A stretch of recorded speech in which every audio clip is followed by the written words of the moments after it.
जय नित्यानंद जय द्वैत चंद्र जय गौरभक्त वृंदा. So today we are reading from Chaitanya Charitamrita, Madhya Leela, chapter 19, verse 135 to 152. But before that I'll do the chapter summary and then we'll go to the verse 135. Okay. Lord Sri Chaitanya Mahaprabhu instructs Srila Rupa Goswami. A summary of this chapter is given by Srila Bhaktivinoda Thakur in his Amrita Pravaha Bhashya. Meeting Sri Chaitanya Mahaprabhu in a village called Ramkeli, two brothers, Rupa and Sanatan, began to devise means to get out of their government service. They appointed some brahmanas to perform Purascharana ceremonies and chant the holy name of Krishna. Srila Rupa Goswami deposited 10,000 gold coins with a grocer, and the balance he brought in two boats to a place called Bakla Chandradvipa. There he divided his money among the Brahmanas, Vaishnavas and his devotees, and a portion he kept for emergency measures and personal needs. He was informed that Sri Chaitanya Mahaprabhu was going to Vrindavan from Jagannath Puri through the forest of Madhya Pradesh. Therefore, he sent two people to Jagannath Puri to find out when the Lord would leave for Vrindavan. In this way, Rupa Goswami retired, but Sanatan Goswami told the Nawab that he was sick and he could not attend to his work. Giving this excuse, he sat at home and studied Srimad Bhagavatam with learned Brahmana scholars. The Nawab Hussain Shah first sent his personal physician to see what the real facts were. Then he personally came to see why Sanatan was not attending to official business. Knowing that he wanted to resign his post, the Nawab had him arrested and imprisoned. The Nawab then went off to attack Orissa. When Sri Chaitanya Mahaprabhu started for Vrindavan through the forest of Madhya Pradesh, Jharikanda, Sri Rupa Goswami left home and sent news to Sanatan that he was leaving with his younger brother Anupam Malik to meet Sri Chaitanya Mahaprabhu. Sri Rupa Goswami finally reached Prayag and met with Sri Chaitanya Mahaprabhu for 10 successive days. During this time, Vallabha Bhatta extended an invitation to the Lord with great respect. Sri Chaitanya Mahaprabhu introduced Sri Rupa Goswami to Vallabha Bhatta. After this, a Brahmana scholar named Raghupati Upadhyay arrived and discussed Krishna consciousness with the Lord. Kaviraj Goswami then extensively describes the living condition of Sri Rupa and Sanatan at Vrindavan. During the 10 days at Prayag, Sri Rupa Goswami was instructed by the Lord, who gave him the basic principles of Bhakti Rasamrita Sindhu. The Lord then sent Sri Rupa Goswami to Vrindavan. The Lord himself returned to Varanasi and stayed at the home of Chandrasekhara. So now we'll start from verse number 135. E mata dasha dina prayagera rahiya Shri Rupa shiksha dila shakti sanchariya. For 10 days, Sri Chaitanya Mahaprabhu stayed at Prayag and instructed Rupa Goswami, empowered him with the necessary potency. But this is a confirmation of the statement, Krishna Shakti Vinanai Tara Paravartan. Unless one is specifically empowered by Supreme Personality of Godhead, he cannot spread the Krishna conscious movement. An empowered devotee sees and feels himself to be the lowest of men, for he knows that whatever he does is due to the inspiration given by the Lord in the heart. This is confirmed by Lord Krishna in Bhagavad Gita. Tesham satata yuktanam bhajatam priti purvakam dadami bhukta yogam tam enamam upayantite. For those who are constantly devoted to serving me with love, I give the understanding by which they can come to me. To be empowered by Supreme Personality of Godhead, one has to qualify himself.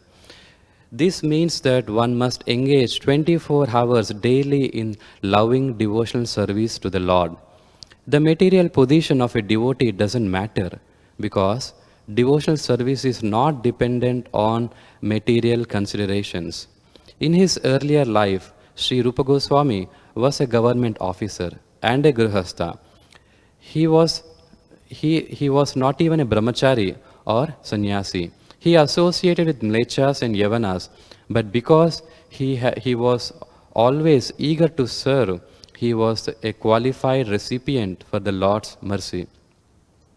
A sincere devotee can therefore be empowered by the Lord regardless of his situation. In the preceding verses from the Bhakti Rasamrita Sindhu, Sri Rupa Goswami has described how he was personally empowered by the Lord. He further states in Bhakti Rasamrita Sindhu, Ihayasya Harer Daser Karmana Manasagira Nikilasvapi Avasheshu Jivan Muktasa Uchyate. A person acting in the service of Krishna with his body, mind, and words is a liberated person even in the material world, although he may be engaged in so many so-called material activities.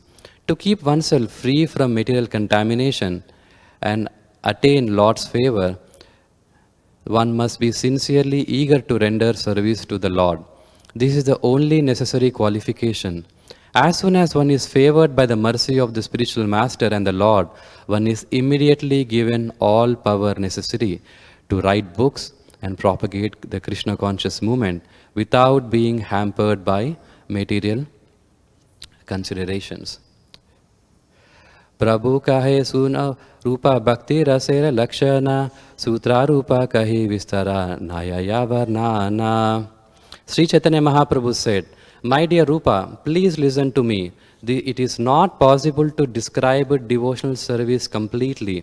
Therefore, I am just trying to give you a synopsis of the symptoms of devotional service.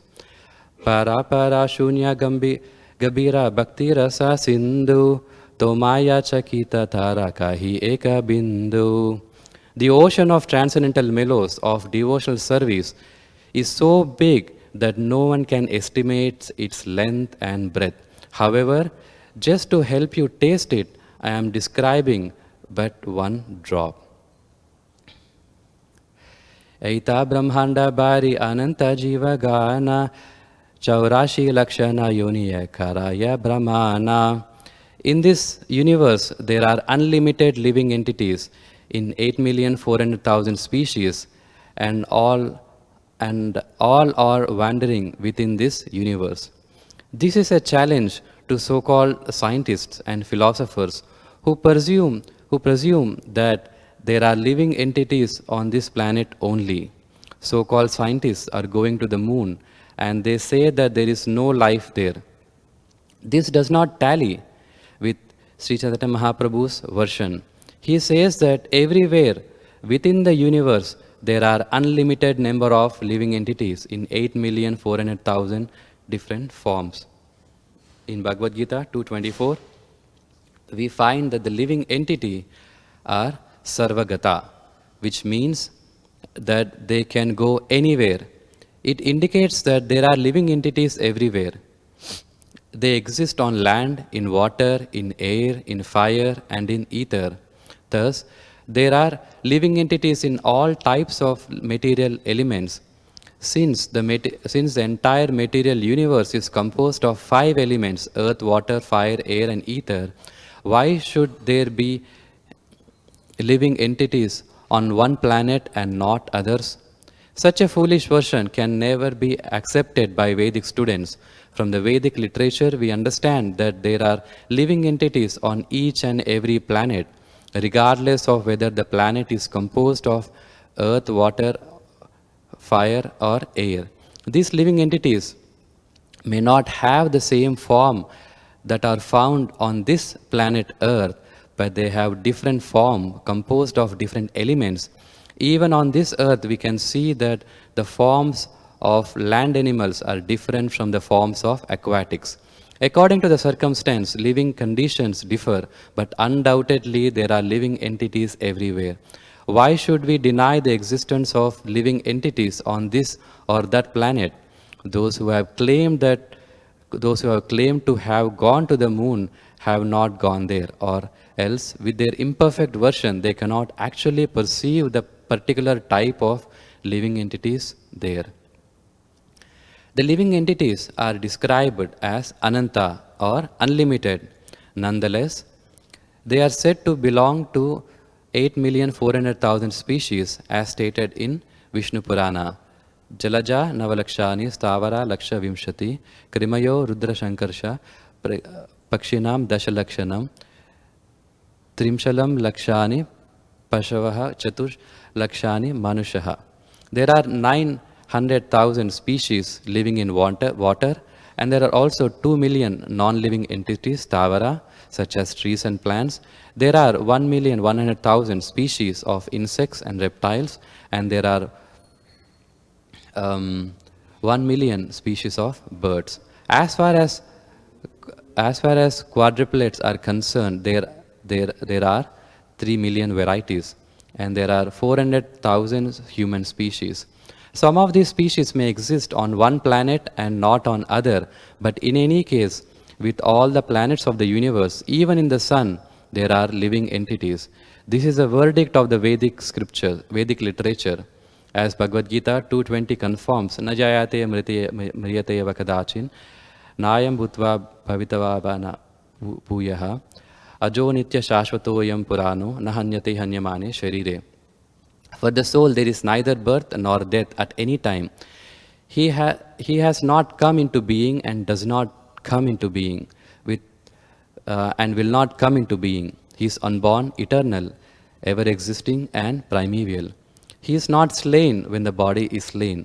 Since the living entities are never annihilated, they simply transmigrate from one life form to another.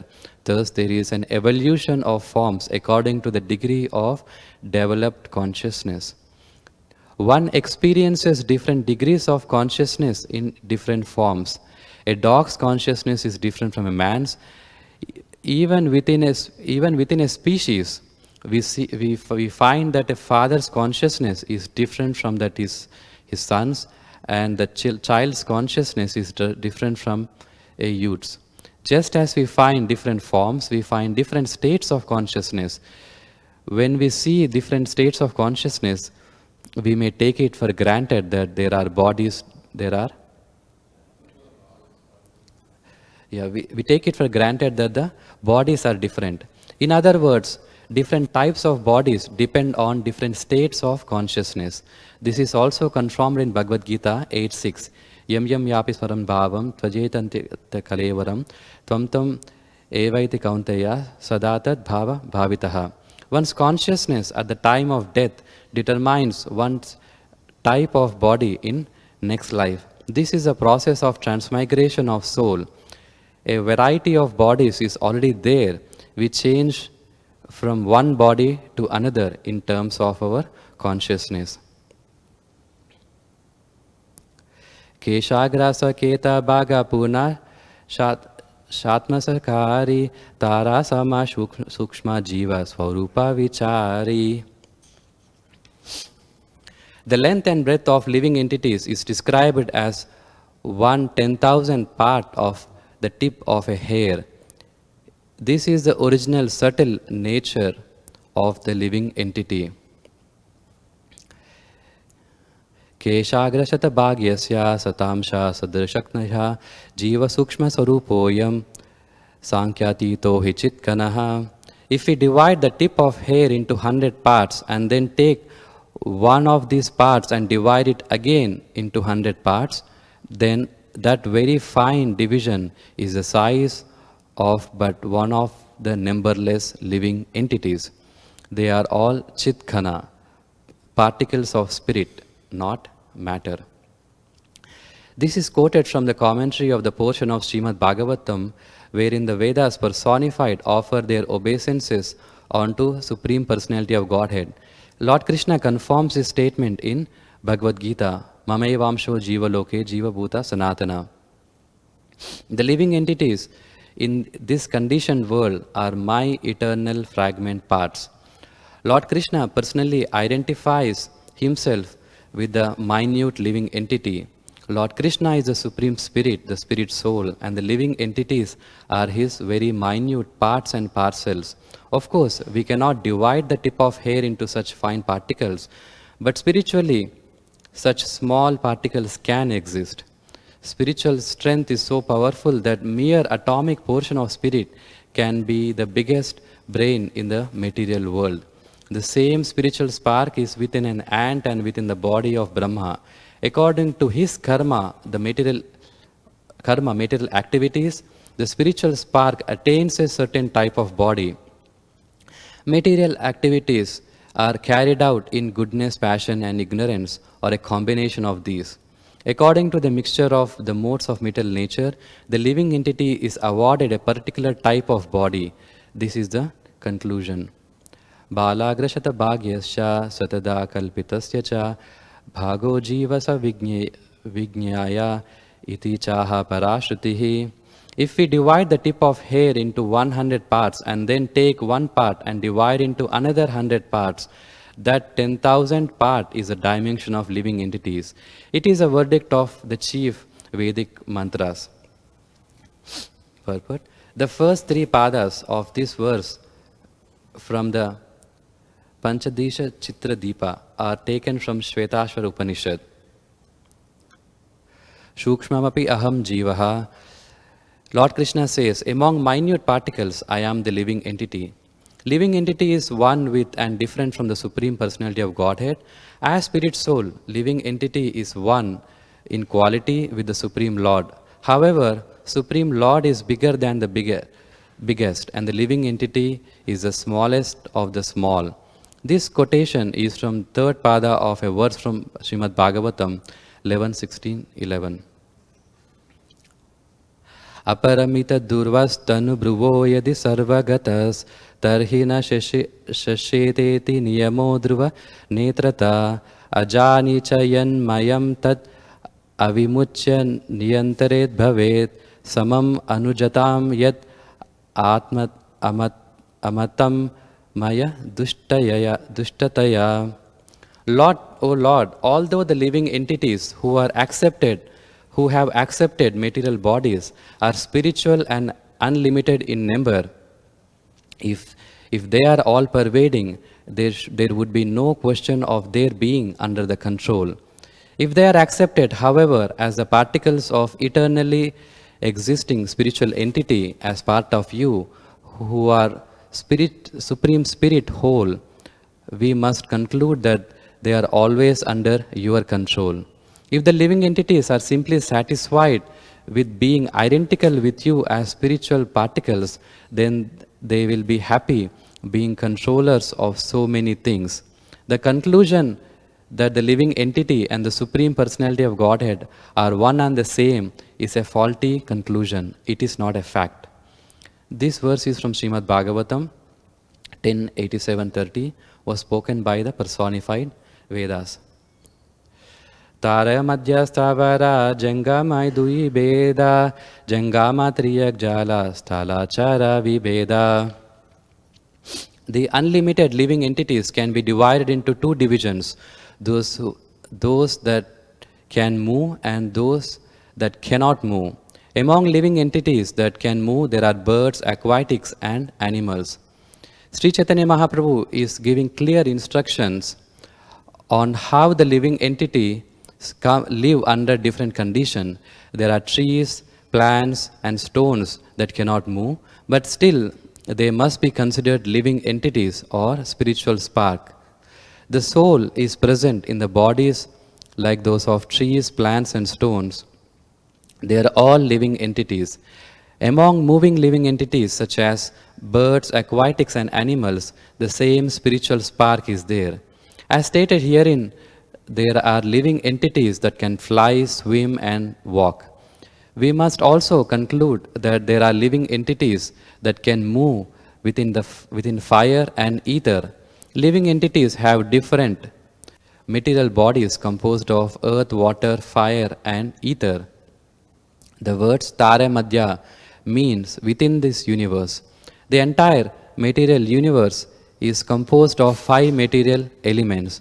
It is not true that living entity resides only within this planet and not within others. Such a conclusion is completely contradictory to the Vedas. As stated in Bhagavad Gita, Achedyoyam Adyoyam Akledyoshosya Evacha Nitya Sarvagata Stanur Achaloyam Sanatanaha. This individual soul is unbreakable and insoluble and can be neither buried, burned, nor dried. He is everlasting, present everywhere, unchangeable, immovable, and eternally the same. The soul has nothing to do with the material elements. Any material element can be cut to pieces, especially earth.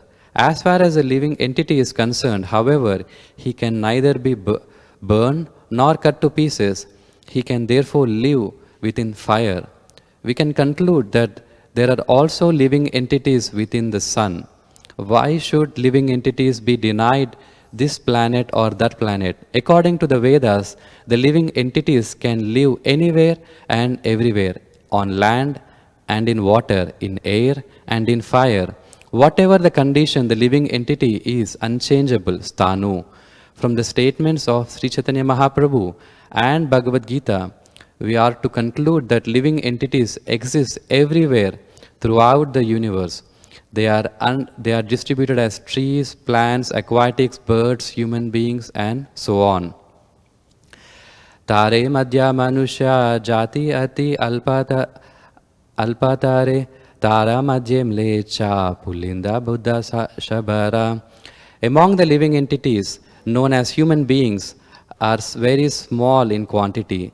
Their division may be still further subdivided of there are many uncultured human beings like mlechas, pulindas, bhaudas, and shabaras.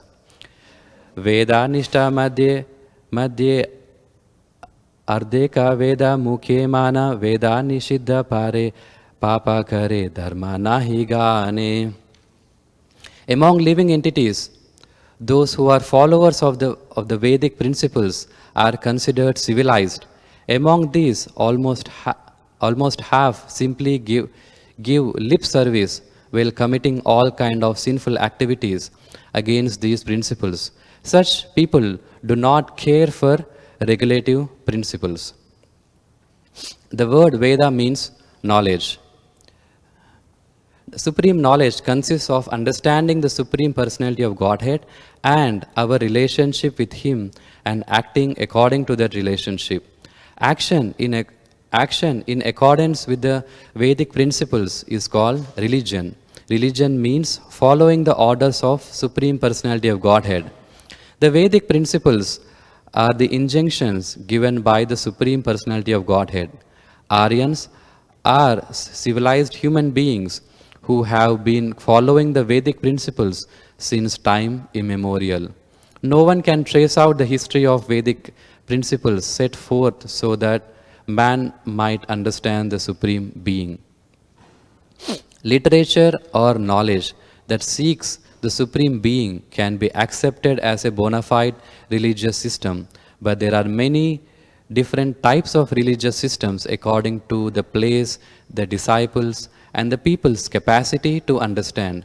The highest type of religious system is described in Srimad Bhagavatam, Save Pumsham Paro Dharma Yato Bhakti Adokshade. The highest form of religion is that by which one becomes fully conscious of the existence of God, including His form, name, qualities, pastimes, abode, and all pervasive features. When everything is completely known, that is the perfection of Vedic knowledge. The fulfillment of Vedic knowledge is systematic knowledge of the characteristics of God. This is confirmed by Lord Krishna in Bhagavad Gita, Vedesha Sarvair Ahameva Vedyaha. The aim of Vedic knowledge is to understand God. Therefore, Those who are actually following the Vedic knowledge and searching after God cannot commit sinful activities against the Supreme Lord's order. However, in the age of Kali, although many men profess to belong to so many different kinds of religion, most of them commit sinful activities against the order of Vedic scriptures.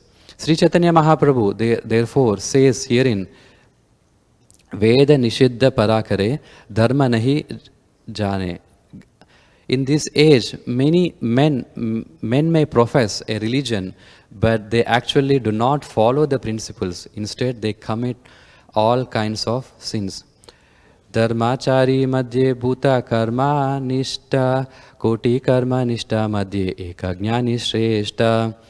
Among the followers of Vedic knowledge, most are following the process of fruitive activity and distinguish between good and bad work. Out of many such sincere fruitive actors, there may be one who is actually wise. Srila Bhaktisiddhanta Saraswati Thakur states that the word karma nishta refers to one who aspires to enjoy the results of his good work and pious activities. Some followers of Vedic principles offer everything to the absolute truth and do not aspire to enjoy the result of their pious actions. These are also considered among the karma nishtas. Sometimes when we see pious men earn money with great hardship and then spend the money for some pious cause by opening public charities, schools and hospitals, whether one earns money for himself or for public benefit, he is called a karmanishta. Out of millions of karmanishtas, there may be one who is wise. Those who try to avoid fruitive activity and who become silent in order to merge into the supreme existence of the absolute truth are generally known as jnanis, wise men. They are not interested in fruitive activity but in merging into supreme. In either case, both the karma nishtas and jnanis are interested in personal benefit. The karmis are directly interested in personal benefit within the material world, and the jnanis are interested in the merging into the existence of the supreme. The jnanis maintain that fruitive activity is imperfect. For them, perfection is a cessation of work and merging into the supreme existence. That is their goal of life. The jnani wants to extinguish the distinction between the knowledge, the knower, and the aim of knowledge.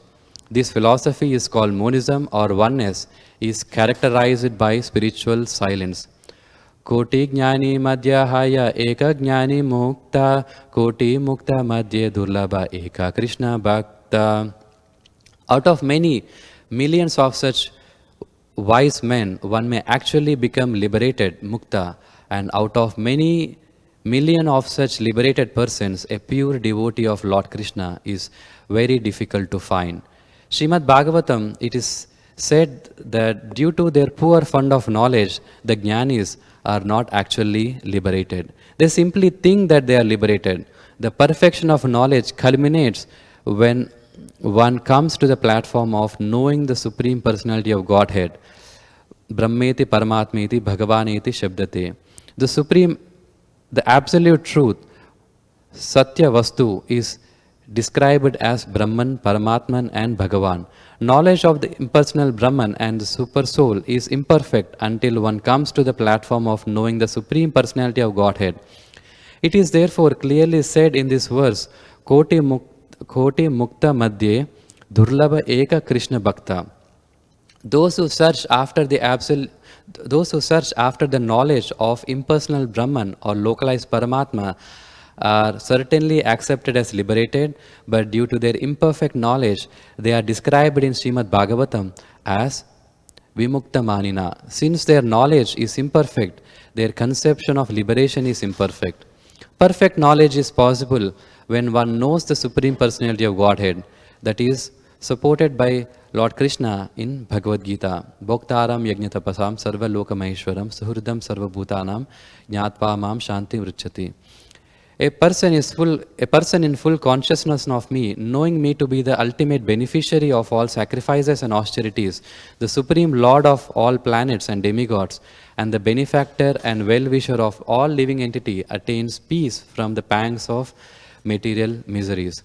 Research is going on for the karmis, jnanis and the yogis, but still the search is but until the search is complete, no one can attain peace. Therefore, the Bhagavad Gita says, Jnatva mam shantirichyati. One actually attains peace when he knows Krishna.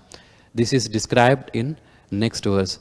Krishna bhakta nishkama ata teva shanta bhukti mukti siddhi kami sakala ashanta. Because a devotee of Krishna is desireless, he is peaceful. Fruitive workers desire material enjoyment, jnanis desire liberation, and yogis desire material opulence. Therefore, they are all lusty and cannot be peaceful.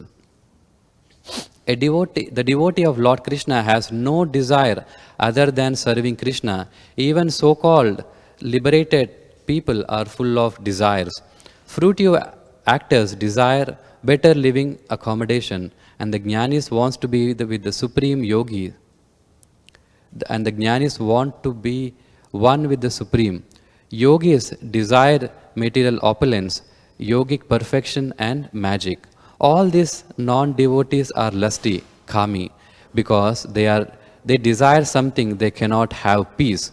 The peace formula is given by Krishna in Bhagavad Gita. Bhoktaram yajna tapasa sarvaloka maheshwaram suhridam sarvabhutanam jnatva mam shantirichyati. One who simply understands that throughout the entire universe, Krishna is the supreme enjoyer and beneficiary of all kinds of sacrifices, penances and austerities, which should be performed only to attain his devotional service, that Krishna is supreme being and thus the proprietor of all material worlds, and Krishna is the only friend who can actually do good to all living entities. Suhridam sarva bhutanam. One who understands these three principles about Krishna immediately becomes desireless, nishkama, and therefore peaceful. A Krishna Bhakta knows that his friend and proprietor in all respects is Krishna, who is able to do anything for his devotee. Krishna says, Kaunteya Parachidanati Name Bhakta Pranashyati. O Krishna, O son of Kunti, declare it boldly that my devotee never perishes. Since Krishna gives his assurance and devotee lives in Krishna and has no desire for personal benefit, the background for the devotee is the all good himself. Why should the devotee aspire for something good for himself? His only business is to please Supreme by rendering as much service as possible. A Krishna Bhakta has no desire for his own personal benefit. He is completely protected by the Supreme. Avasha Rashite Krishna Vishwasa Phalena. Bhaktivinoda Thakur says that he is desireless because Krishna will give him protection in all circumstances. It is not that he expects any assistance from Krishna. He simply depends on Krishna just as a child depends on his parents. The child does not know how to expect service from his parents, but he is always protected nevertheless. This is called nishkama, desirelessness.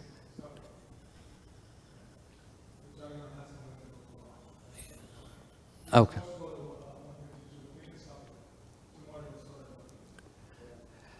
Okay. So, Gopal Bhatta. Yeah, so today is also the disappearance of Gopal Bhatta Goswami, as you all know, that he is actually one of the 7 Goswamis. And his deity, he's in the Radharaman temple in Vrindavan. Basically, that is where the deity standards are set by him, which even Prabhupada has, followed most of the standards when he was establishing the deity worship, standards here in New Dwarka as well and in ISKCON. So today is his disappearance day, and we all pray for his, for his blessings and for his mercy, and we all take the deity worship standards as him as the ideal, right? Thank you very much. Then Chaitanya Charitamrita ki jai.